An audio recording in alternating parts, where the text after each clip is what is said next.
Hey guys, welcome back. So before we dive into this haunting, I just wanted to give you all a little update, some insight about my life. I got some new equipment. I know. Here I am, still trying to work on this audio. Yeah, it's a never-ending cycle, isn't it? God. Anyways, so I got this fancy little thing next to me. Not a clue how to use it. Not one clue. Yes, I watch YouTube videos and all that fun stuff, but there's so many buttons. I'm over here like, what does this do? What does that do? And then sometimes my voice just goes away completely. Yeah, it's probably gonna take me like a week, a solid week of learning because I got it.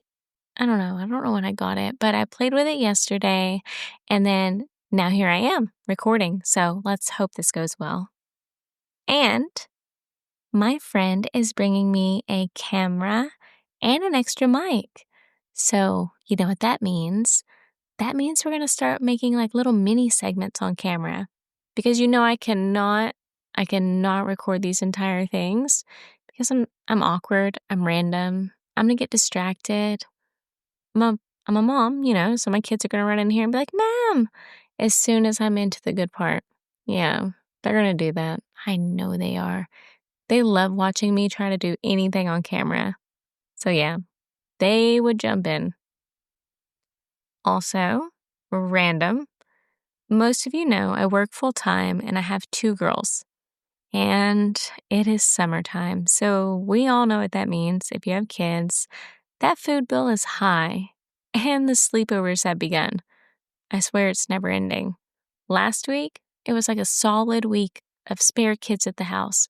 I love them. They're good, well-behaved kids. And I don't mind it, but I'm like, dang, y'all are pretty loud. Like, go to the other side of the house. Go on. But anyways, there was just squealing, anyone and everyone yelling, "Mom," vintage horror movies on TV. I mean, I'm proud of that, but never ending. And naturally, they want to stay up all night. So I'm like, when am I going to record this? I'm not going to get the episode out on time. I'm going to ruin this already. But we pushed through it because I waited until they fell asleep. And yes, I had to work the next day. So I was up until 2 a.m. recording. Yeah, I was exhausted. I was a zombie. But here we are. We're back on track. We made it. So, yeah, we did it. I hope all of you are doing wonderful. And I'm probably going to tell you this a million times, but I truly appreciate all of the support. And thank you all for being here. Now, let's dive into this haunting. A mother, a quiet Indiana street, and a rental house with one hell of a reputation. At first, it was just flies. Then it was footsteps. Then it was blood, screaming, and a little boy walking up a wall in front of police officers. You heard that right. A child walked up a wall, and no one could explain it. By the time this case made the news, it had left behind a trail of traumatized nurses, child service workers, police officers, and a Catholic priest so shaken he performed 3 separate exorcisms. And still, he said the house felt wrong. This case didn't just break the mold. It broke the system. This is the haunting that terrified every skeptic it touched and became one of the most well-documented cases of demonic possession in American history. Tonight, we open the file on what some have called the house that broke the police. This is the true story of the Ammons haunting.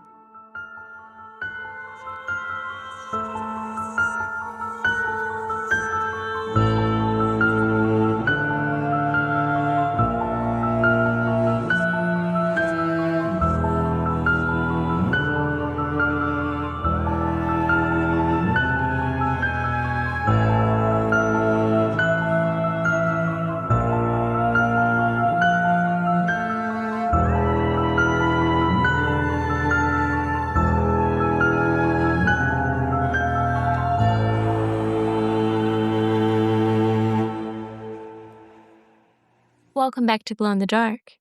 If you don't know me by now, I'm Destiny. And tonight, we're walking into a case that even the Vatican couldn't ignore.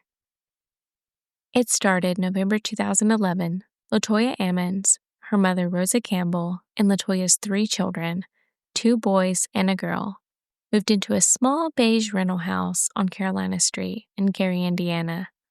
From the outside, it looked normal, but from the inside, it didn't feel right. The first sign? Flies. Big black flies that swarmed the porch in the dead of winter. Now, I'm from Texas, so I had to double check how the bugs were up there, because in Texas, they kind of just do what they want when they want. They're insane. I hate them. But Indiana, in the dead of winter, that's not just weird. That's biblical. They'd kill them, they'd come back. They'd spray, they'd come back again. Rosa kept saying, "This isn't normal." And she was right, because the flies weren't alone. There was also footsteps. Always after midnight, heavy, deliberate steps coming from the basement, up the stairs, and into the kitchen. They'd hear the crack of the door. The lights would flicker. The phones would die. They checked. No one was there. But muddy footprints were. And the kids? They started seeing things. A tall, dark shadow pacing in the living room. A skeletal woman with red eyes walking through the backyard. Sometimes, the blinds would move, like something invisible was brushing past them. The car wouldn't start for days. TVs would flicker, and their electronics would stop working. And then, as if it couldn't get any worse, it escalated. LaToya wasn't the type to jump to conclusions. She tried to keep the kids calm, tried to keep praying. But things got worse. Blood started showing up on their pillowcases, always around the mouth. No nosebleeds, no cuts, just blood. The children grew pale and weak and started vomiting for no reason. And one day, LaToya's youngest, Andre, said he had a friend, a little boy who lived in the closet. LaToya was desperate. She turned to her church and was referred to a local clairvoyant. And that's when the timeline gets real. Because when the clairvoyant walked through the house, she didn't hesitate. She said the home was filled with spirits. And not just any spirits. She said there were over 200 entities inside. And one of them was feeding on the family. She told LaToya to anoint the house with oil, to clean with bleach and ammonia, to create an altar with white candles and a Bible, and to pray Psalms 91 every single day. But it wasn't enough, because within days of the visit, the levitation started. March 10th, 2012, the family had just returned from a funeral. They were grieving and exhausted. That night, Rosa heard her granddaughter scream, "Mama, Mama!" She ran and froze.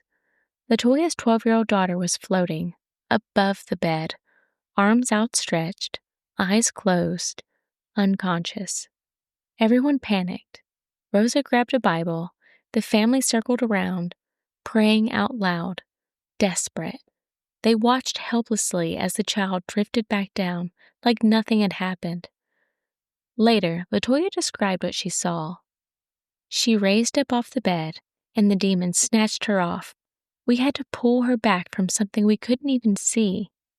And then, the voice came. From nowhere. From something. It said, "We've waited 5 months." LaToya said the voice was deep, like a man, but not a living one. It sounded like something dead, and it didn't stop there. Shantae was thrown across the room. Andre, the youngest, was dragged by an invisible force, by his arms and by his genitals, until LaToya screamed and yanked him away. Rosa said she saw something push against his stomach, like a creature trying to claw its way out.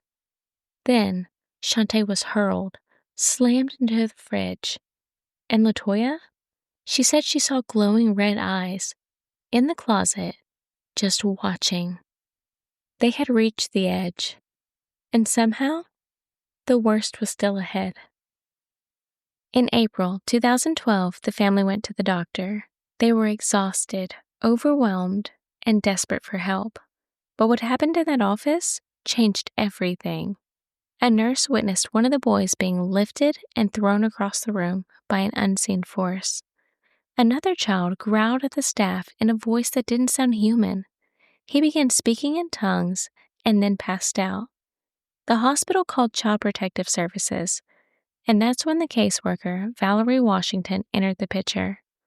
Her first encounter with the family happened at the hospital, where staff had already witnessed some chilling behavior.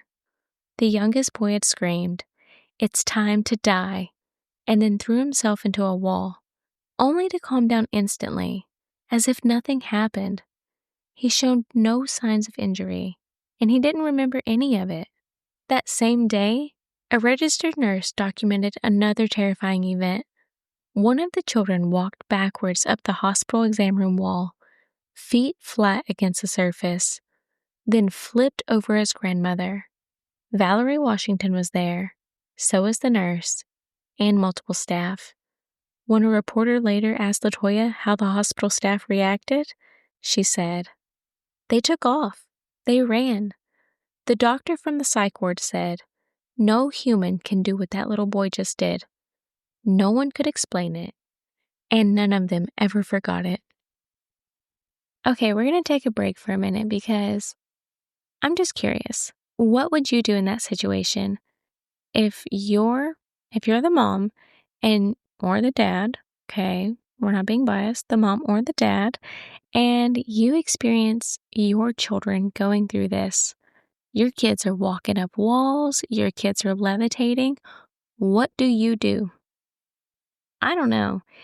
My first thought is like, yeah, I'd probably just close the door and walk away. Like, do your thing, baby. I'm gonna leave you to it. But at the same time, we have this running joke that if they ever act possessed in any way, shape, or form, I'm just gonna take them out. That's it. Out of there. You're not getting me. But really, though, I don't know what I would do. Do you tie them up and put them in a closet and find help? Like, I don't know if any of you have ever experienced this. Maybe it's just me and my little trolls. So whenever they were younger, I'd be laying in bed, minding my own business, obviously asleep. And then I'd wake up, turn my head to let's say the right, and poof, there they are, standing there staring at me. I hated that. It would scare the life out of me. Because I'm like, are you possessed? Do I have to take you out now? Is that what we're doing? Thank God they don't do that anymore. Ugh, that would just make me nuts. I'm so glad we're past that stage. Anyways, let me know what you would do if that was your kid, because going up the walls? Levitating? Growling? I mean, some kids growl, whatever. But going up the walls? Yeah. No, not for me. A few days later, Valerie visited the Ammons home, this time with a DCS supervisor and a police officer. Rosa and LaToya warned them about the basement. They went down anyway. I guess those guys don't watch very many scary movies because it's kind of pointing to all the signs. Don't go down there, especially if all this is occurring. Ugh, people. Educate yourself, guys, because obviously something bad's gonna happen. But whatever, let's move on. The moment they stepped into the room, the officer's recorder died. He changed the batteries and hit record again. When they played it back later, they heard a voice growling, "Get out." That was enough for the officer. He refused to return, because whatever this was, it didn't want to be recorded, and it definitely didn't want to be questioned. And within days, DCS removed the children from the home. LaToya was devastated. She knew this wasn't just mental illness. Something else was happening. And now, she was losing her children to it. While the children were in state custody, LaToya and Rosa stayed in the house. continuing to report terrifying occurrences, nails being pulled from the walls, cabinet doors flying open, beds shaking. Rosa claimed to be choked in her sleep. LaToya said she saw shadows standing over her head. This case became so intense, so well documented, that even the police couldn't ignore it. Multiple officers visited the home. Every one of them reported something strange. Sergeant Charles Austin said his car's electrical system failed as soon as he left the property. He heard voices, and he said he felt like something was following him. One of the officers took a photo of the house and caught what looked like a demonic figure in the window. Another officer refused to go back inside. Meanwhile, the DCS worker Valerie began having nightmares. She said she felt like something dark had attached to her. Even staff at the hospital began reporting strange behavior. Lights flickering, equipment falling, children speaking in voices that were not their own. This wasn't just folklore. It was documented, signed, and filed. And still, people said, maybe it's psychological, maybe it's environmental, maybe it's all just a coincidence. But what happened next made that harder to say. You know, I'm not sure if you're familiar with how exorcisms actually get approved. It's not like what you see in the movies. It's not just, oh no, the lights flickered, grab a priest. The Catholic Church actually has a whole vetting process. And honestly, it's kind of wild. But don't worry. If you don't know the steps, I went full Crypt Keeper mode and dug them up for you. Let's go. Okay, so I broke this down into like 6 steps, just so it's easy for you, easy for me. But, as you know me by now, I'm gonna ruin these words. I'm so sorry. Forgive me. Go ahead, forgive me already, because I'm gonna butcher at least 2. Okay? We're not gonna go with 1. We're just gonna say 2. 2 of them I will butcher. You have to rule out every single medical, psychological, and environmental explanation first. We're talking multiple evaluations, therapy, and doctor's reports.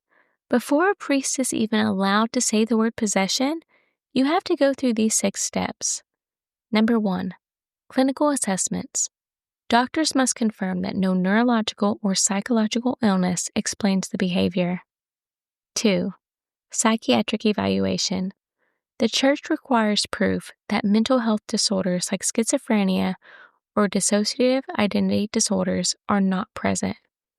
Number 3, environmental testing. Mold, carbon monoxide, and other toxic exposures must be ruled out. Number 4, spiritual discernment. A priest must document signs of true possession, such as unnatural strength, knowledge of hidden things, or aversion to sacred objects. Number 5, diocesan approval. The local bishop must review all findings and personally approve the request for an exorcism. Number 6, Vatican reporting. In serious cases, the process is escalated to Rome for the higher ecclesiastical review. See, that word almost got me. Anyways, those are the 6 steps. Most cases never make it that far. In fact, many exorcisms throughout history were probably just misdiagnosed mental illness, and that's exactly why the modern church makes you jump through hoops. So the fact that this case was approved not once, not twice, but 3 times, that tells you how serious it got. The Vatican doesn't just hand out holy water and hope for the best. They escalated this case because what was happening went beyond the local diocese. Father Michael, the priest who performed all 3 exorcisms, later said the entity didn't just try to resist him, it tried to stop him. When asked if he believed that he was dealing with a real demon, he said, yes, there was a portal. He meant that literally, in the basement. That's where most of the attacks happened. That's where the voices came from. And in his words, that's where it came through. Now, what actually happens during an exorcism? It depends on the priest, but usually it includes the Roman ritual of exorcism, holy water, crucifixes, Latin prayers, a direct command to the demon to leave. The ritual can take hours or weeks, and it's dangerous, physically and spiritually. So, for a priest to go through with it, there has to be a serious case. And here's something else. You don't even have to be Catholic to receive an exorcism. If the church sees signs of real possession and you're open to spiritual help, they will still approve the process. That's how real this got. LaToya received 3 separate exorcisms from Father Michael. He said her symptoms were extreme. He saw her convulse, growl, and speak in different voices. He said he'd never seen anything like it. And LaToya, she never doubted what she lived through. In her words, "We almost lost our lives." When she was asked if she thought it was just a haunting or something deeper, she didn't hesitate. There was a portal to hell. Even Father Michael backed her up. He told interviewers that the entity inside the house tried to stop him during the exorcisms. It resisted prayer. It retaliated. This wasn't just a haunted house. It was a spiritual war zone. Now, let's fast forward a little bit. In 2012, after the final exorcism, the Ammons family fled, and they never looked back. The house sat empty for a little while, until 2014, when a new tenant moved in. But they didn't stay long. Still, unlike the Ammons family, they didn't report anything strange. No footsteps, no voices, nothing. That same year, paranormal investigator Zach Bagans bought the house for $35,000. And yes, I'm talking about the guy from Ghost Adventures. He said the story pulled him in and he wanted answers. So, he did what only Zach Bagans would do. He moved in, and he planned to film a full documentary inside. But what happened next shook even him. The moment the production began, his crew was hit with wave after wave of unexplained phenomena. Violent nightmares and hallucinations, nausea, nosebleeds, and sudden mood swings. Crew members even quitting, one refusing to even return. Gear malfunctioning with no tech explanation, and sudden eye conditions that left one crew member temporarily blind. Physical attacks, scratches, scars, bruises, even full collapse on set. Zach himself even reported emotional instability, drastic mood changes, and a decline in physical health that lasted long after filming ended. He became so affected, he started wearing prism glasses to correct what he called permanent vision damage tied to filming inside the house. But what disturbed him the most? He believed that something attached to him, followed him. Even off-site, the effects continued. And that's what really puts it into more perspective for me, because he owns some of the most cursed objects and items in the world. I mean, in the world. He owns them, and he displays them proudly like haunted couture. But this house, he bulldozed it. He didn't keep it. He didn't archive it. He didn't even try to bless it. He destroyed it. And honestly, that's probably what fascinates me the most. Because I'd love to see his museum one day. But if he said that this place was too haunted to leave standing, that says everything. Now granted, he did keep the staircase from the basement, but bulldozed the entire thing. This house didn't just haunt people. It changed them. It broke them. Zach released the documentary Demon House in 2018, but the house itself? Gone. Wiped from the earth by the one man known for preserving haunted history. And if he didn't want to keep it, what does that tell you?